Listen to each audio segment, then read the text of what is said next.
with the City of St. Paul's Food to Good to Waste program. We're at St. Paul College today to learn food preparation tips from chef instructor Nathan Sartain and some current culinary arts students. Hello St. Paul, thanks for having us. Today we're going to be talking to you about a few quick tips for reducing food waste in your own kitchen. And first and foremost, we talk about efficiency in knife skills and safety and all of those things that go along with it too. But we're talking about efficiency. When you buy an onion, you buy the whole thing. You're paying for the whole thing. And if you throw 3/4 of it in the garbage, that's not a very good use of money. And it fills up landfills and such. So we're going to show you how to get the most biomass and nutrients for your money out of some of these cuts, and then we'll show you some good strategies on how to utilize this thing to make really good, flavorful, and tasty food. So David's going to just demonstrate the parts of an onion. He's going to show us a quick fine dice and a proper cutting technique. Here we go. Snip off the bottom here. Take off the front. What I do is I usually just take this last piece off here. So he's skinning the onion. He's going to use the strata of the onion to his advantage. But he's also going to keep all of the trim because we're going to use it for stock to flavor our foods going forward. He's giving it a cut, and then he's laying it down hemispherically. And I use my fingers as a guide.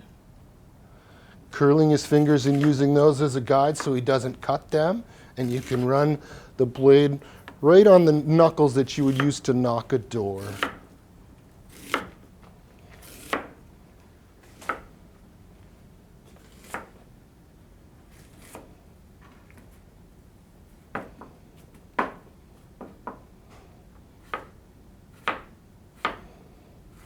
Perfect. He turns it 90 degrees after he gets his cuts. And let me get my hand in there really quick, David. Mm-hmm. You can see when you break this stuff up, you've got a relatively even-sized dice there to use. All of the rest of the onion we are going to preserve and throw it in our, what I refer to as a chum bucket for a little bit later. We use all of the vegetable trim and extrapolate all of the micronutrients that we possibly can.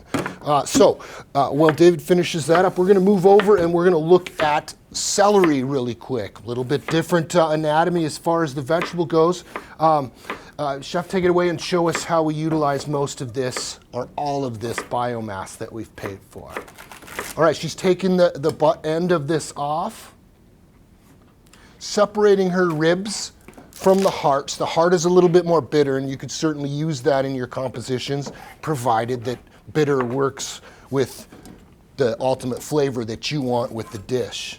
You can see she's given this a cut, and she's going to break it down into a small dice for us so that we can use those pieces in pilaf, or in this case we're going to use it in pilaf.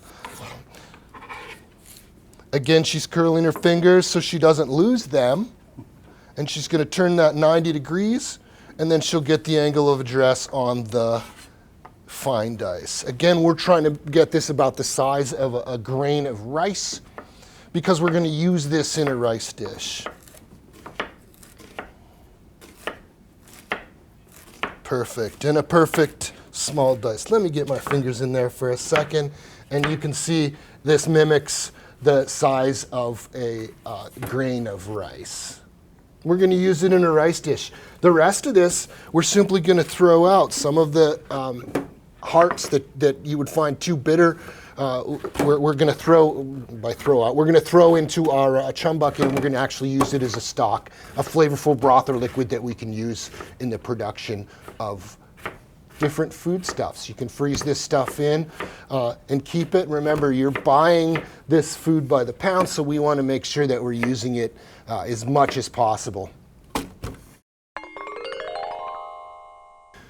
Moving through our common vegetables, we're going to continue with a potato, and Dana's going to do a large dice on this particular vegetable. He's going in angle of address 90 degrees. And he's going to use as much of this as possible for his large dice. But he wants this, the large dice, to be a similar size. So he doesn't want large pieces and small pieces. And for that, in culinary arts, we're producing a lot of waste because we're trying to get something square out of something that is decidedly not square. So how he is doing that is cutting planks first, and he will inevitably come up with some waste in this cut. What he's going to do with that waste is save it. Now it's a potato, and it oxidizes very quickly, so you can put your cuts from other vegetables out open to the elements, but you've got to keep this from oxidizing, and that can go right on in here. You got to keep this from oxidizing by putting it in a little bit of cold water. And the same goes for your potatoes that you're cutting for cooking. These potatoes that we're using in the trim that we're using, we'll show you here eventually, that we're going to use it as a thickener in a soup. And this can keep you away from using refined carbohydrates like all-purpose flour or something like that to thicken your soup. So it's a healthy alternative, as well as not throwing this in the compost or in the garbage because you paid for it. Thanks, Dane. Those look great. Christine's going to show us a couple of cuts on carrots. The first one that she's going to do is a fine dice.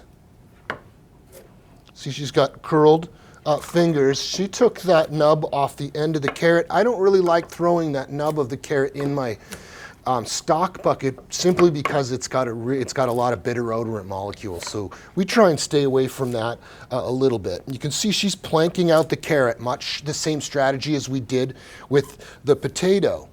She changes her angle of address 90 degrees and cuts what's called a julienne, long, consistent strips. Turns that again 90 degrees, and she gets a fine dice. I'm going to get my hands in there if I could and show a really nice, consistent fine dice, about the same size as a grain of rice. And again, we're going to use this in a rice dish coming up. The next cut that Christine is going to show, we'll just put that off to the side for right now, is a cut called an oblique cut. And this is if you want to roast a carrot, glaze it possibly. So she's cutting the carrot in a way that takes into account that it's an irregular shaped vegetable, number one. She just wants to get not similar shapes, but similar sizes so that the cooking time is even throughout. So she's not trying to cook this and this, two different sized pieces of biomass.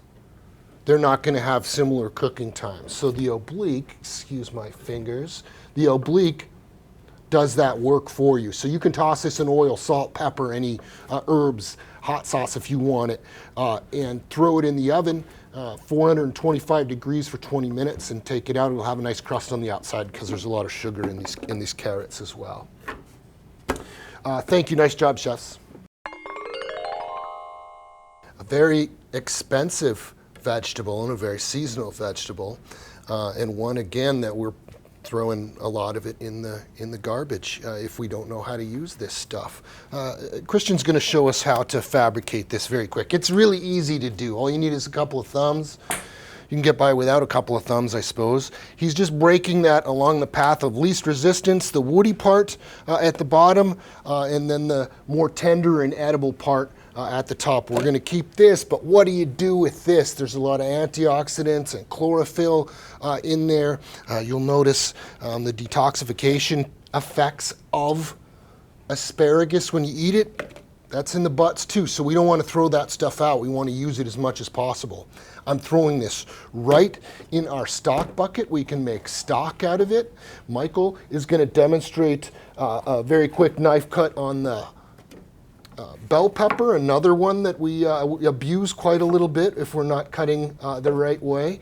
And he's going to do a dish, a soup with these stems, or he's going to show you a finished product. anyway. You can see his angle of address on the pepper. Made it so, excuse my reach, the seed pod was intact, so he's not getting seeds all over his cutting board at all. Moreover, some of the unflavorful pith he's taken off, and he's simply cutting the fruit in a fine diced fashion. When you've got these flat planks, excuse me, chef, you can quite easily deal with them. They lay down flat, they're not rolling around on the cutting board, so it's a little bit safer as well, and he's going to get a really, really good yield off of that all in. We're just getting rid of some of the pith and then the seed pod that's generally unusable. I don't use this for stock. It doesn't really lend anything to the flavor or aroma of a stock. So in this case, we're going to throw this into compost. So what can we do with broccoli? We've got this beautiful stalk. We've taken the floret off. We all know we can do a bunch of different things with this, but then what do we do with all of this biomass? Does it go in the garbage? Does it go to a landfill? Again, there's micronutrients. Again, you paid for it by the pound. And again, it's tasty as long as we can use it the right way. So Gabe's going to go ahead and show us how to use the stalk of broccoli. He's just taking that tough skin on the exterior of this off. Again, there's micronutrients. That's going to go right into our chum bucket for later. He's going to cut the tender part of the inside of the stalk, and then he's just going to keep it because we are going to make a soup out of that. Just the same technique that we use to make the soup out of the asparagus as well. So again, we're using this in an alternate fashion, making things using good solid cooking technique to make things taste very good. Aisha's going to show us how to quick cut an apple. We, excuse my hand, a lot of times throw this thing out, or a lot of this out. Some people eat the cores, do spit out the seeds. Aisha's going to do a quick fine dice of it for us. You notice her angle of address, she's using planks. She gets right into the core. And again, she's cutting bâtonnets or juliennes, changing her angle of address 90 degrees. We save our apple scrap. I can use this for a lot of different things. The best part of the apple, nutritionally speaking, there's a lot of potassium in it. There's a lot of dietary fiber that goes away if we throw this stuff out. So as far as feeding ourselves and taking care of our pocketbook and the environment, it's a wonderful thing to do. We can use this to sweeten a marinara, for instance, and puree it up afterwards. There's a lot of fructose in there, and we can use that as a natural sugar to sweeten and bloom some of those flavors, as opposed to throwing a bunch of corn syrup in or some white sugar in there as well. There's good fiber, which helps out a lot in the long run. Corn, it's in season right now, and we're all familiar with it. Lauren's going to show us how to get a little bit more of the corn cob and some different things that we can do to get our money's worth out of this and to get our micronutrients out of it. Just got a sharp knife, first of all. A sharp knife is a safe knife. And she's working her way through there. So she's got a flat aspect of this so it doesn't dance around on her cutting board. She's all about safety. She's getting in there with her knife and she's pulling the kernels off.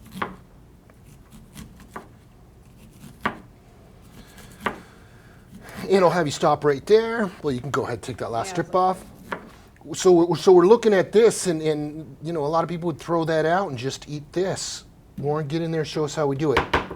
She's going to get the spine of her knife and just really scrape out that milk. So everything ends up coming up and out of the cob. And if you hold on to a cob which you haven't done this to, and when you have, you'll notice there's a lot of water weight that comes out with it. There's also micronutrient in there as well. So she's done that, and she's got this material out. This weighs about 1/4 as much as it once did. But I've still got flavor that can come out of this as well. So we can actually take this and make a corn stock out of it. And we actually did. What I did was took these cobs and we just browned them a little bit in a pan for some flavor. And there's a lot of sugar in this, so that sugar caramelizes. And then we just put cold water on top of it, brought it to a boil, and we got a nice rich corn stock that we can use for anything that we want. If I wanted to make a cream corn soup or just cream corn, I could use it. Again, there's water-soluble minerals that's in here that is absolutely great for us. And we're extrapolating those things before we throw the cobs itself out. So I want to show you, in the vein of stocks and broths, we take this biomass that we would throw in the garbage, and we cover it with cold water. We can use our herb stems. We can use our tomato butts that we're going to throw out. We throw it in a pan, and we cook it.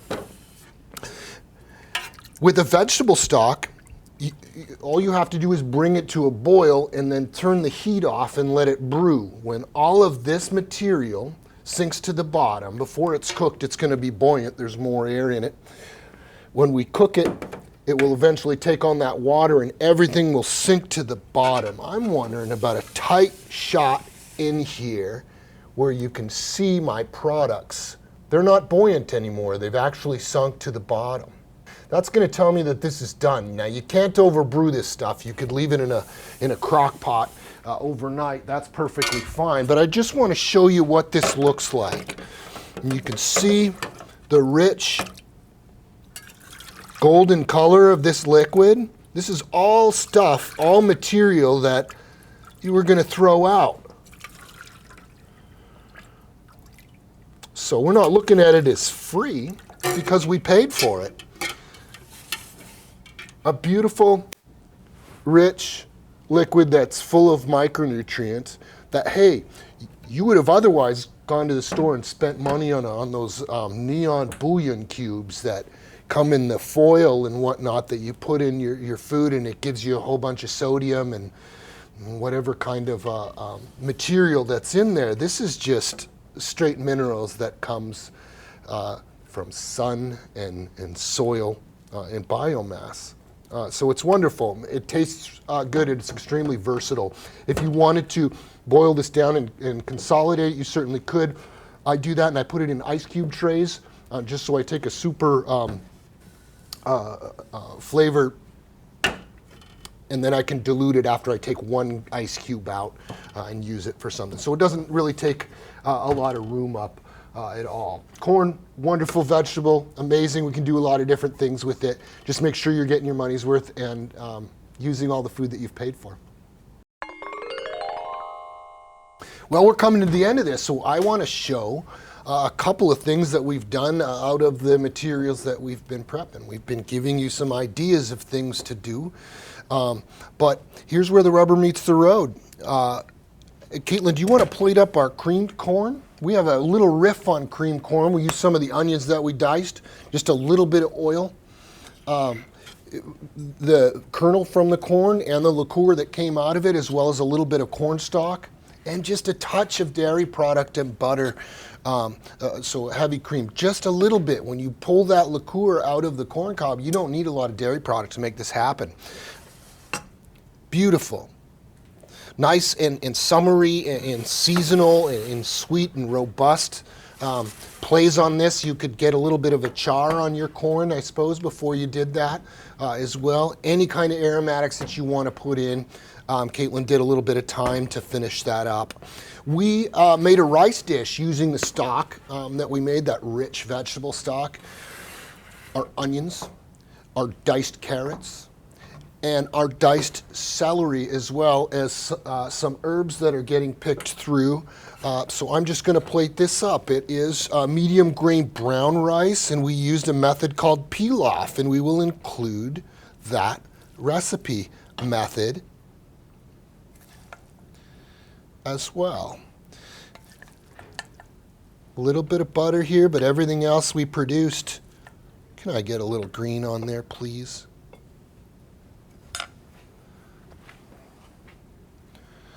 Perfect. So, and the last thing that we did, let's clean this up, was a puree of soup. And I'll just plate this up very quickly. This soup, we use the butts of our potatoes. The base of this is the broccoli stems. And the stems, the woody part of the asparagus as well. There's no dairy in this soup, but it looks like there could be. We use the potato as a thickener. And then a lot of times we're looking at, we give me a white cloth really quick, just a seafold works. A lot of times what we're looking at when we're doing soups is that we want to balance them at the end. And I usually use a little bit of vinegar. We think when we're balancing soups about sweet, sour, salted, bitter, and pungent or umami, and we want to make sure that we're telling that complete flavor story. So one of the things that I do with herbs and herb stems, because it's such delicate tissue, we take a look at this right here. It's a leaf of sage, and it's really delicate. So if we're getting towards the end of our shelf life on fresh herbs, get yourself some glass containers and bloom it in vinegar. Shelf life on this is about 6 months. But this is dill, and dill is it got a reputation for sticking around in the refrigerator for a long period of time. A little bit goes a long way. It's a really profound and pungent herb. So if you get a 1/4 pound of it, you're not going to use it up in time before it goes bad. You can just throw it in vinegar, don't sneeze, and then you can balance your soups in the middle of winter with things that are just bursting with aroma. This is dill. Tarragon is a great one as well if you're not using a lot of it, and you can balance your food with this acid that is blooming and bursting with this dill aroma or herb of your choice. We'll just give this a wipe down. I want to talk through this soup very quick. We used our potatoes as a thickener. The base was the stems and the stems of the asparagus and the broccoli as well. So that gave us a little bit of thickening capacity. We're garnishing here with a little bit of the fine dice of pepper, and I'm going to put a little green on there because I can. The other thing that we thickened with, we open up our refrigerator and we notice, hey, there's some condiments that are almost done. Who put 1 bite of this left in? This happens to be traditional, creamy and dreamy hummus. So it's a puree of chickpeas. That's really starchy, and that can help with a body of a soup as well. This is vegan. This will stick to the ribs too and stick to the back of a spoon. We don't need to put a lot of animal fat or anything like that into our dishes to have them taste very good and be very hearty as well. St. Paul, thanks for being with us. I hope you took something from this today. It was a pleasure to be with you. We enjoyed it very much. Thank you. Thanks, Chef Sartain, for those great tips and tricks. If you'd like to try the recipes at home, you can visit our website. Happy cooking!